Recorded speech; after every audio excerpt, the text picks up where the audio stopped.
Il y a beaucoup plus de maris tordus que les femmes tordues. La femme est plus haute que l'homme. C'est beau une maison où il n'y a jamais un mari qui crie. Jamais. Les enfants, c'est un exemple.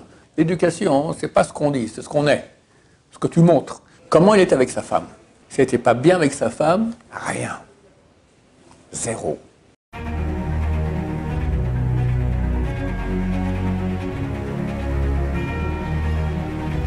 Ce jour est dédié pour la Refoua Shema, la guérison rapide et complète de Ella Miriam Bat Noémie Simcha Bezrat Hashem. La question de Raphaël. C'est quoi le rôle de la femme dans la Torah? Nous on sait que voilà, les hommes, le principal, c'est évidemment on doit pratiquer les mitzvot, mais on doit surtout étudier la Torah et faire des efforts pour comprendre la Torah.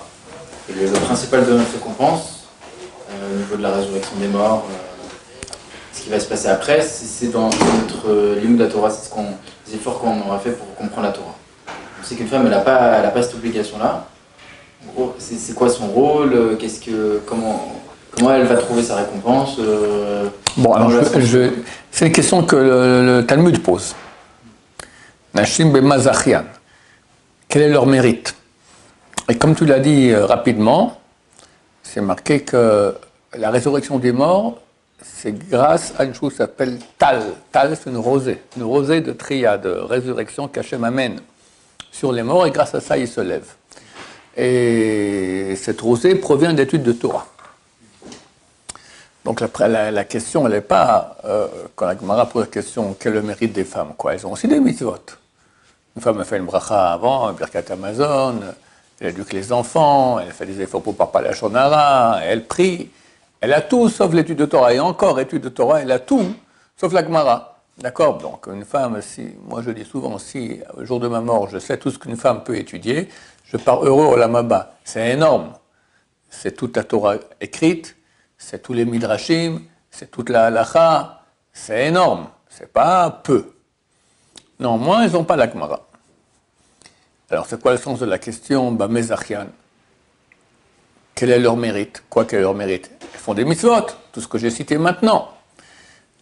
La réponse est le Mezachian au Tal, à la rosée de la Tratametim, de la résurrection des morts. Et la Gemara, elle répond par le fait qu'elles attendent le retour de leur mari du Beth Midrash et par le fait qu'elles éduquent leurs enfants, étudient la Torah. C'est beaucoup plus la femme qui éduque les enfants plutôt que l'homme. L'homme, il est occupé, soit à travailler, soit à étudier, etc.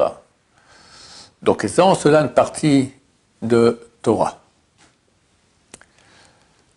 Maintenant, il est clair que la femme, elle a un rôle particulier qui est, comme c'est écrit, je n'ai jamais appelé, un grand sage d'Israël il a dit, j'ai jamais appelé ma femme, mais ma maison. La femme, c'est la maison. On dit le Kohen Gadol à Yom Kippour, V'chiper ba'ado, c'est écrit dans la Torah, V'chiper ba'ado ba'ad beto. Il va expier pour lui ses péchés et ceux de sa maison. C'est qui sa maison? C'est sa femme. Alors pourquoi est-ce qu'on appelle la femme la maison? Parce que c'est elle qui gère la maison. C'est elle, c'est vraiment ça. C'est le foyer, d'accord? Elle est mère pour les enfants, elle est femme pour son mari, et comme je dis souvent, elle a au moins 10 métiers. Aujourd'hui, en plus, dans le monde orthodoxe où les femmes travaillent, donc elle travaille, elle cuisine, elle fait la lessive, elle fait le ménage, elle s'occupe des enfants, elle supporte son mari, d'accord? Et encore beaucoup de choses. Et c'est clair, c'est marqué que grâce aux femmes, on a eu le mérite de sortir d'Égypte, et grâce aux femmes, on sortira maintenant de cette galoute. Elles ont un mérite énorme. Et j'en profite pour une petite parenthèse, dire que les maris ne savent pas suffisamment honorer leurs femmes. Il y a beaucoup plus de maris tordus, il y a des femmes tordues. Il y a beaucoup plus de maris tordus que les femmes tordues. La femme en soi, elle est bonne. L'homme en soi, il est méchant, il faut savoir. Il y a aussi des femmes méchantes. Comment tu vois ça? Tu vois dès la naissance, regarde les enfants, à quoi ils jouent. Les femmes, à la poupée, à la maman, tout ça, c'est gentil, c'est bien. Et les enfants à la guerre, c'est tout ce qu'ils savent faire, comme les grands d'ailleurs, voilà. On est à 2 doigts d'une guerre peut-être mondiale à cause de fous idiots, d'accord, Poutine, Zelensky, qui veulent se faire la guerre, et peut-être ils vont entraîner le monde entier là-dedans. 2 tiers, c'est marqué qu'avant que Mashiach vienne, 2 tiers du monde vont disparaître. à cause de gens idiots qui n'ont pas dépassé l'âge de 3-4 ans, il faut comprendre. Et ils ont des bombes atomiques.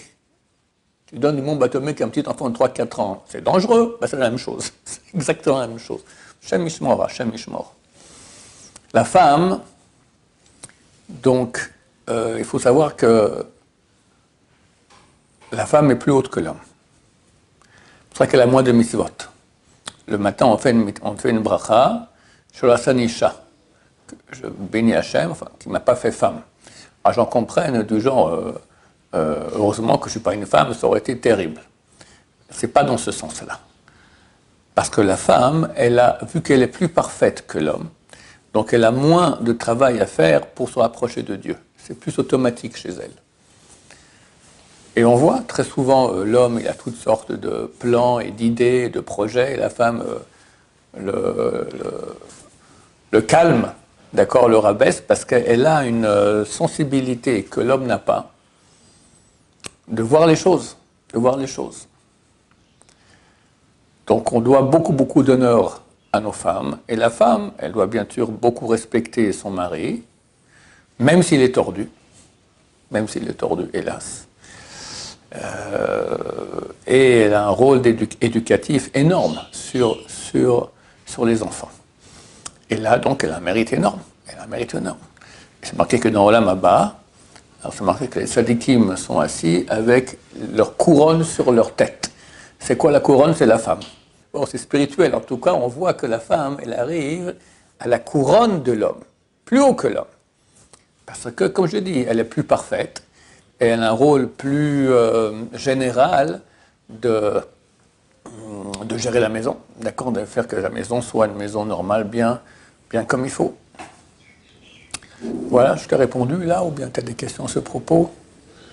Je ne sais pas si c'est vraiment une question, mais pourquoi c'est comme ça? Pourquoi, moi je pense qu'on étudie parce que le principal de l'homme, que je vois quand il a fait l'homme, c'est parce que il a un sérieux contrairement aux animaux, quoi. Et donc l'étude de la Torah, ça répond à ça, mais ouais. La femme aussi, il y a cet aspect-là. Ouais. La femme, elle est plus sensible à ses régachot, comme on dit en français, à ses sentiments. Elle est plus sentimentale. Elle est moins...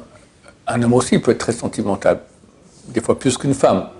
De façon naturelle, la femme, elle est sentimentale, et l'homme, il est plus rationnel. C'est pour ça qu'on dit que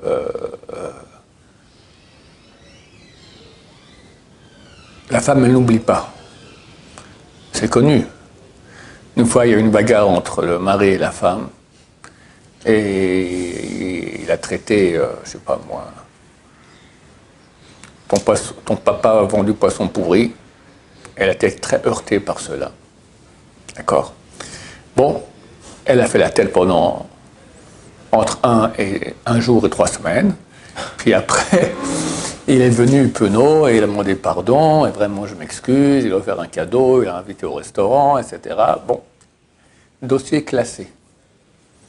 5 ans plus tard, et de toute façon, tu as traité mon papa de vendeur de poissons pourris. Qu'est-ce que... C'est dans la deuxième bagarre qu'il y a eu 5 ans plus tard, ou la 20e, ou la 200e bagarre. Pourquoi tu parles de ça? C'était un dossier classé terminé. Je me suis excusé, je serai plus au restaurant, je t'ai offert un cadeau, dossier classé. Il a raison, du point de vue de la raison, mais elle n'est pas raisonnable. C'est marqué que la femme a été créée de la côte. La côte, c'est dur. Boum, on peut tuer quelqu'un avec une côte. L'homme a été créé de la terre. La terre, on marche dessus. Ça veut dire, normalement, et comme je l'ai dit, ce n'est pas le cas aujourd'hui, il y a plus d'hommes tordus que de femmes tordues. Normalement, l'homme, c'est plus facile pour lui de supporter tous les désagréments sentimentaux. Tout ce qui lui ferait du mal, il peut encaisser et supporter. Pour la femme, c'est beaucoup plus dur. Donc, de là, l'importance que l'homme a d'être beaucoup plus délicat avec sa femme et comprendre qu'elle n'est pas toujours rationnelle. Des fois, c'est sentimental, ça n'a rien de rationnel, il faut supporter ça en silence. Voilà. Et l'homme, il a les capacités. Comme on a parlé dernièrement dans les cours, il faut que l'homme soit humble. Humble, ça veut dire que quand ça arrive des fois, quelqu'un, je sais pas, il rend service à sa femme, il lui fait une belle surprise, tout ça, puis elle, au contraire, elle n'est pas contente, elle lui crie dessus. Elle ne comprend pas, j'ai voulu faire bien, et c'est comme le contraire, ça fait l'effet inverse. Ça peut faire très mal. Il faut se taire. Je ne dis pas qu'il ne faut pas en parler, mais quand ça te fait mal, tu n'en parles pas. Une fois la crise est passée, et tu n'as même plus envie d'en parler, là, il faut en parler. Quand tu n'as plus envie d'en parler, c'est plus sentimental, c'est pas l'envie, c'est la raison que tu dis, ok, non, mais il y a quand même un problème ici qu'il faut que je règle. Alors on s'explique gentiment, avec amour, d'accord, avec gentillesse. Voilà, les couples qui fonctionnent comme ça, la présence divine vient dans la maison, et c'est fantastique, c'est le but vraiment de la manœuvre, qui s'appelle le mariage. Qui hélas aujourd'hui, très souvent ça ne marche pas. Parce qu'il y a deux égos qui s'opposent et ne veulent pas s'écraser. Comment il doit faire un homme justement qui a plus d'émotions que la moyenne ou plus de sentiments? Quelqu'un qui a plus d'émotions que la moyenne, il doit se travailler. C'est marqué que les Réchaïm, ils sont dans les mains de leur cœur, les mécréants. Si tu es plus sujet aux émotions, tu réagis, tu as un énorme travail à faire là-dessus, il faut travailler et tu as les capacités. Une femme, moins. Je dis maintenant que lorsqu'il y a l'union entre l'homme et la femme, il y a la shrina dans la maison. Comment ça? Chazal le disent. Comment ils disent? Ils disent tu prends ish, isha. Dans le mot ish, tu as le yud. Et le mot isha, tu as le hey. Les deux ensemble, tu prends le yud de ish et le hey de isha. Ça fait yud ke, le nom de Dieu. S'il n'y a pas le nom de Dieu, qu'est-ce qui reste? Esh, le feu. Et la Gemara ajoute, et chez la femme, c'est pire. Vu que la femme, elle est sentimentale, donc des fois elle se met en colère, et c'est pas raisonnable, ça ne sert à rien à raisonner, c'est sentimental. Donc chez elle, le feu, il est beaucoup plus fort. Donc on voit ça, que chez l'homme, dans le mot ish, les lettres qui forment le mot esh sont séparées par un yud au milieu. Donc il n'y a pas le feu, il y a un feu potentiel, il faut enlever le yud et se mettre ensemble. Chez la femme, le esh, il est déjà là. Isha, le het à la fin, il y a déjà le mot alevshin qui sont ensemble. C'est la Gemara qui le dit. Donc, c'est à l'homme de travailler beaucoup plus le fait d'être calme dans ses émotions, etc. Et lorsque la femme verra cela chez l'homme, ça sera un exemple. La femme, elle sent très bien l'homme, elle voit très bien qu'il a des très bonnes raisons de s'énerver. Puis elle voit une colonne de marbre. Elle respecte. C'est ça. Normalement, dans le couple, la femme doit bien sûr que l'homme doit le respect à la femme, mais la femme, elle doit un respect. Disons, c'est quand même l'homme est considéré comme le maître de maison, d'accord, pas la femme. Mais si le maître de maison, il s'énerve pour un oui, pour un non, il crie, il pointe sur la table, femme, j'ai faim, d'accord, et il s'énerve pour n'importe quoi, c'est plus un homme, c'est pas un maître de maison, c'est un chien, d'accord. Comment on va demander aux femmes d'honorer un chien? Attends, je finis ce que je veux dire. Alors, qu'est-ce qu'il doit faire? Il doit montrer que c'est un vrai maître de maison. Un maître de maison, c'est un maître sur soi d'abord. Donc, quand les émotions, marbre, colonne de marbre, et s'il voit qu'il risque de parler, ben il part, il sort. Elle verra qu'il est énervé. Mais au moins, c'est pas sorti. C'est déjà mieux. Au bout d'un moment, il arrive à pas s'énerver. Jamais crier. C'est beau une maison où il n'y a jamais un mari qui crie. Jamais. Les enfants, c'est un exemple. Qu'est-ce que tu peux demander aux enfants? Si tu t'énerves pour un oui, pour un non. Ici, l'éducation, c'est pas ce qu'on dit, c'est ce qu'on est, ce que tu montres. Donc s'ils voient papa qui s'énerve, maman qui s'énerve, et les deux qui se crient dessus, ben, ils vont faire la même chose, eux aussi, ils vont aussi s'énerver. Oui, ta question. Un homme passe dans les émotions où il ne sait pas se contrôler. Ça veut dire c'est plus fort pour lui. Il ne peut rien. Il a été créé comme ça, c'est des sentiments. Comment il peut les utiliser pour le bien, pour le positif, pour sa maison? Il faut poser la question plus clairement. Donne-moi un exemple. De quel type de sentiment tu parles? Par exemple, quelqu'un qui est toujours touché par tout ce qu'il voit, il va voir sa femme qui a de la peine, il va aussi avoir de la peine. Ou, comment utiliser si un mari il voit sa femme qui a de la peine, il n'a pas de peine, c'est pas un mari. Il doit avoir la peine, mais continuer à vivre. La vie, il faut faire la séparation des choses, d'accord? Et avoir la peine, et néanmoins avoir la émouna, la foi en Dieu, et la joie d'être proche de Dieu, savoir que nous sommes des enfants de Dieu, que nous sommes très proches de lui. Ces choses-là, elles aident, même quand il y a les peines. En fait, il faut de la émouna, voilà. Je vous ai raconté hier ce qu'il a dit le Yanouka, je vais répéter. Il a dit que le plus grand problème pour le peuple juif aujourd'hui, c'est qu'on ne se rend pas compte à quel point on est des enfants de Dieu. qui est un degré extraordinaire, phénoménal. Oui. C'est quoi les différents outils qu'un homme possède pour travailler sur lui et comment il peut... Les différents, je n'ai pas compris, Les différents outils qu'un homme possède. D'outils. Ouais, différentes techniques, outils, méthodes qu'un homme peut avoir pour travailler sur lui, justement, et contrôler ses émotions. Et comment il doit réagir, du coup, quand avec sa femme, il y a une crise, mais que c'est pas une crise liée à une cause réelle, quoi. C'est juste lié à un problème d'émotion, je sais pas quoi. Comment il peut gérer ça? Donc je pose deux questions. Un, quels sont les outils qu'on peut utiliser pour arriver à maîtriser notre cœur en général? Et comment on fait quand il y a une situation de crise avec sa femme qui est due à ses émotions non rationnelles? C'est ça ta question. Alors première question, les outils. Le plus grand outil, c'est le moussard. Il y a des livres de moussard, il faut les étudier, il faut en lire. Minimum 10 minutes par jour, si possible une demi-heure, sur les sujets sur lesquels on est manquant. Par exemple, la colère. Il y a 2 livres en français excellents sur la colère. Excellents. Un, c'est une traduction en français du livre en hébreu d'Avraham Tobolski qui s'appelle « Chasse la colère de ton corps » et une d'un ami à moi qui a écrit, il est venu donner cours ici, le Rav Avraham Sidbon, je mets le nom du titre, sur la colère.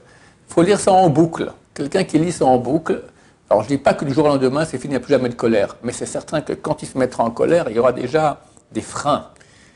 C'est quoi le moussard? Le moussard, c'est renforcer la conscience des choses.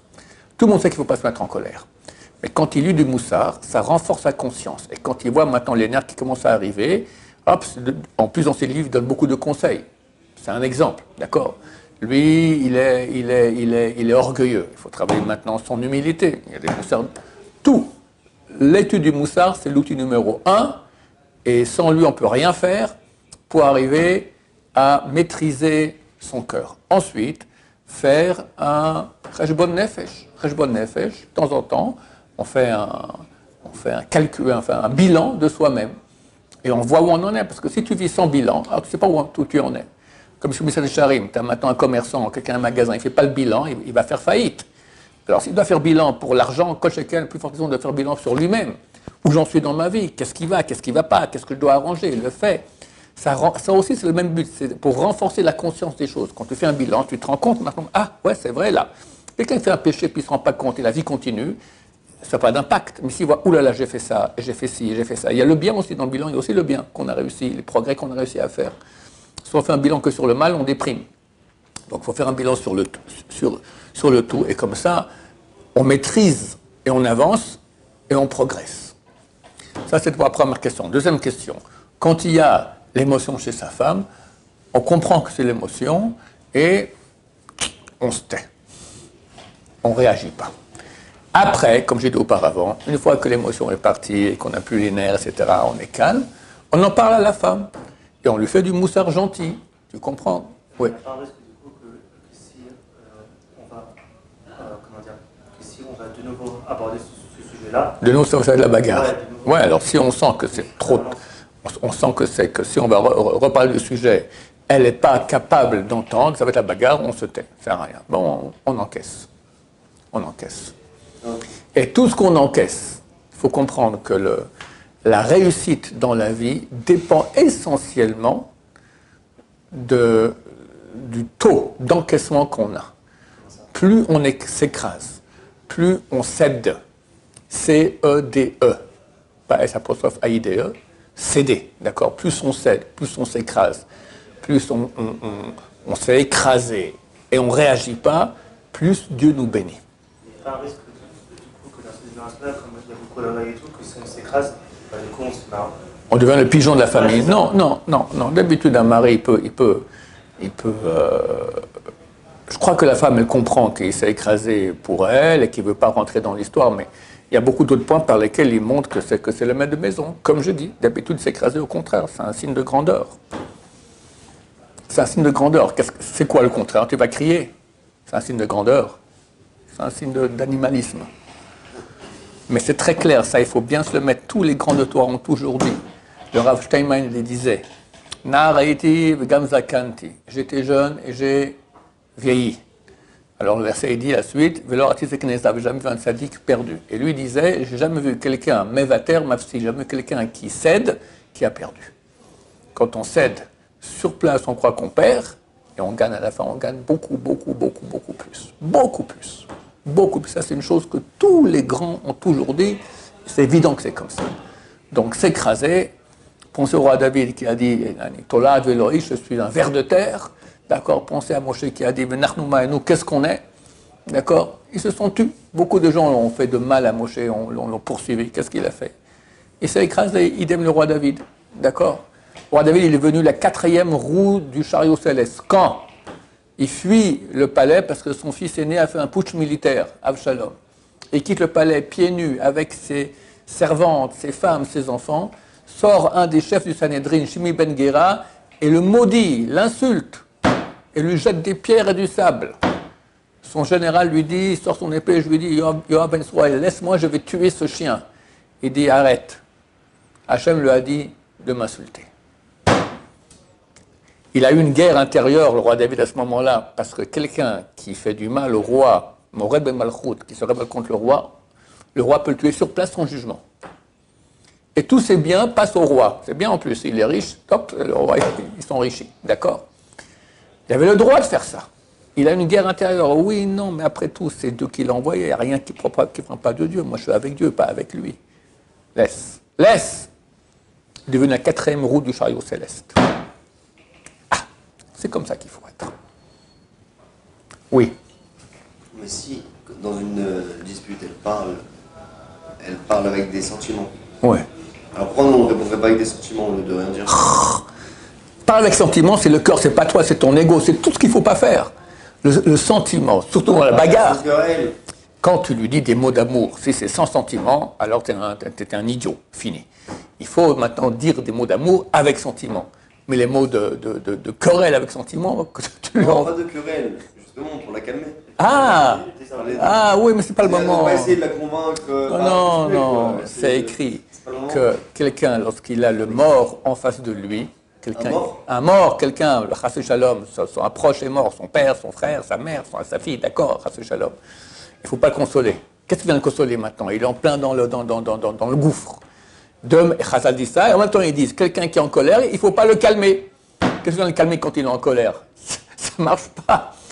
Ça va le mettre encore plus en colère. On dit rien. On s'écrase. On fait comme ça. Voilà. Après, elle nous crie dessus maintenant. Ah ouais, réponds. Ben ouais, Tu lui dis, si je te réponds, je vais m'énerver, ça sert à rien, je vais m'énerver si je réponds, ça sert à rien. Réponds. Tu fuis, si tu sens que ça va, parce que tu sais. Hein? Elle va péter un câble. Mais au moins, elle pète le câble tout seul, pas à deux. Parce que si tu vas répondre, tu crois qu'elle va se calmer plus? Non, mais tu vas dire, ah, c'est moi qui ai raison, toi qui as raison. On va pas s'écraser un peu. Combien par l'écrit. Tu peux, si tu restes calme, tu lui dis calme-toi.